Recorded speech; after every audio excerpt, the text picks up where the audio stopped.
right in there. Mix that up. See, look at that thickening up. Grab another spoon. Just kind of lay it on top.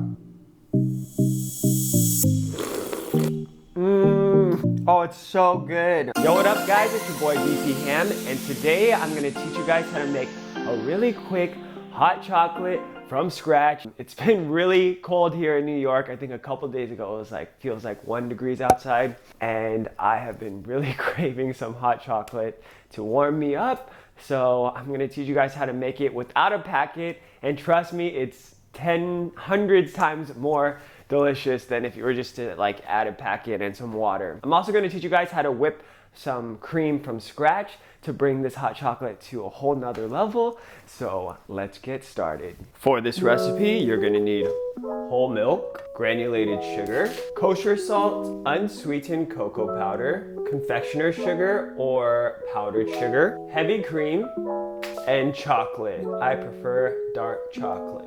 We're gonna first start with the whipped cream so that we can chill that while we are making the hot chocolate. What you wanna do is get a metal bowl and whisk and put that into your freezer about 15 to 20 minutes before you start making your cream. So we're gonna take that out.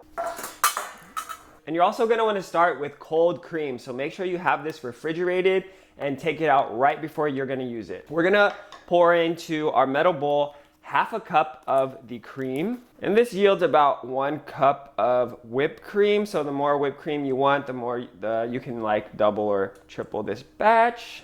Pour that straight in. I like sweetened cream. If you don't want a sweet cream, you don't have to add sugar, but I'm going to add 1 tablespoon of powdered sugar. The powdered sugar dissolves more easily and isn't as rough in the cream, so I prefer using that over regular sugar. And if you want that vanilla taste, add half a teaspoon of vanilla extract.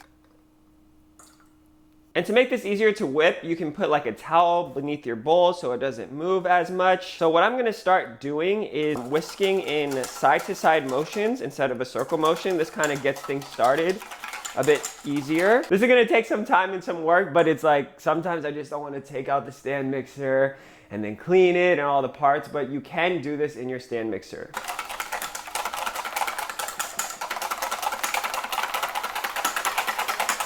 And to be honest, if you don't want a whipped cream, you can just buy the Ready Whip or that Cool Whip I used to always use when we were younger.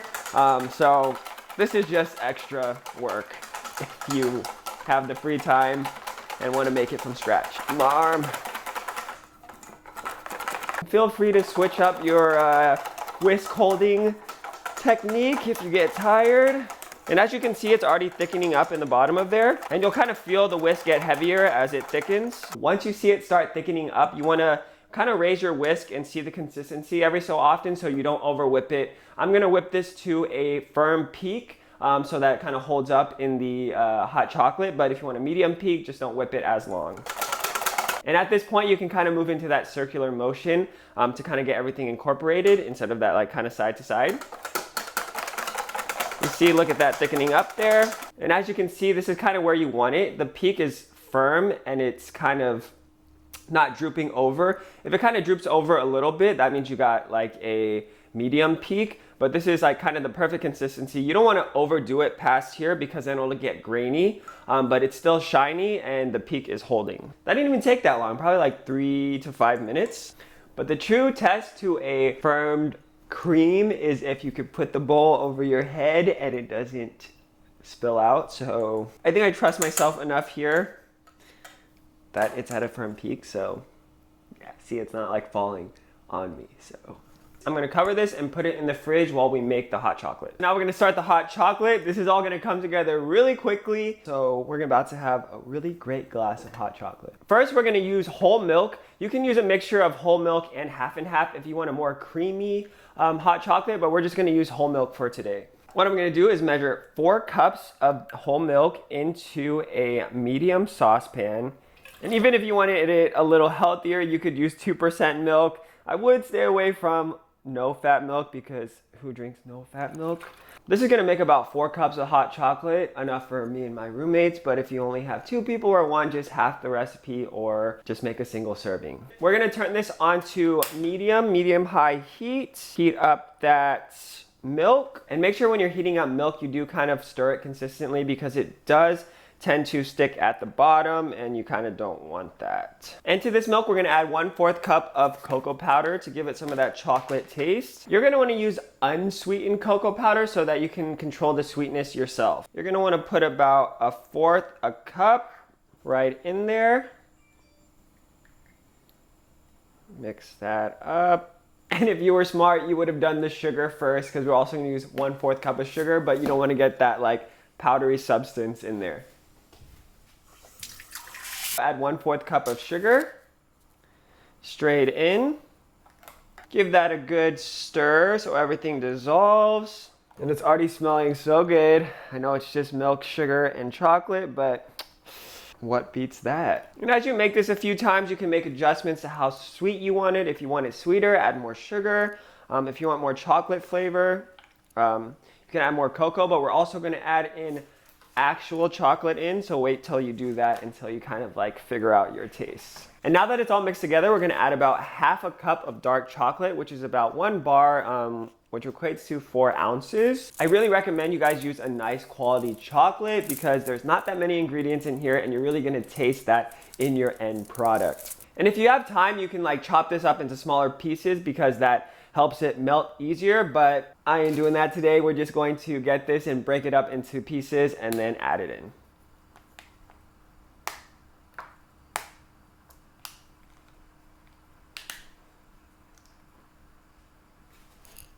Stir that chocolate around. Make sure you kind of scraping the bottom so that nothing sticks or burns, scorches, but it should melt pretty quickly. And then last but not least, we're just gonna add in a pinch of salt. Salt really enhances the flavor of the other ingredients and it doesn't kind of taste salty when you're drinking it. So just a pinch of salt goes a long way. We got kosher salt here, but kind of use whatever you have.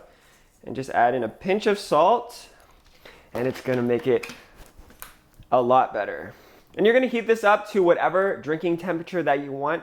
I like my drinks scorching hot, so I'm gonna get this up to a boil. Like when I go to Starbucks, I ask for extra hot and it's still not hot enough. So I'm just gonna let this go for a while, but you can take it off the heat whenever you want. Gonna give it a quick taste test. Ooh, it's so good. It's super creamy, even though we just use whole milk. So I don't think half and half is necessary, but if you want, go right ahead. The best part about a hot chocolate or a tea or a coffee is drinking it out of one of your favorite mugs. And we have this porcupine mug that we got from a friend, I think at like a white elephant or something. And we're just gonna ladle in some of the hot chocolate into our cup.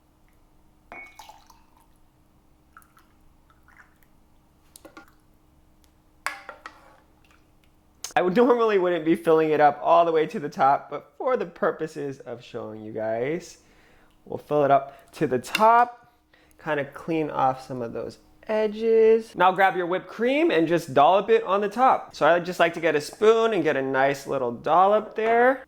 Grab another spoon, just kind of lay it on top. Oh, I might have filled it too much that it's now overflowing, but, ooh. Leave some room for the whipped cream. Oh, it's so good. Just gonna clean that up a little. Don't be as messy as me, but I can't help it. It's in my jeans. And as a finishing touch, just get some extra chocolate you have laying around. I have like this Heath bar, and I'm just going to microplane some chocolate shavings on the top. And voila, you got yourself a homemade cup of hot chocolate that's gonna be so good, and you're not gonna spill it everywhere like I did. Now we're just gonna taste test. I know I've tasted it a lot, but do an official taste test.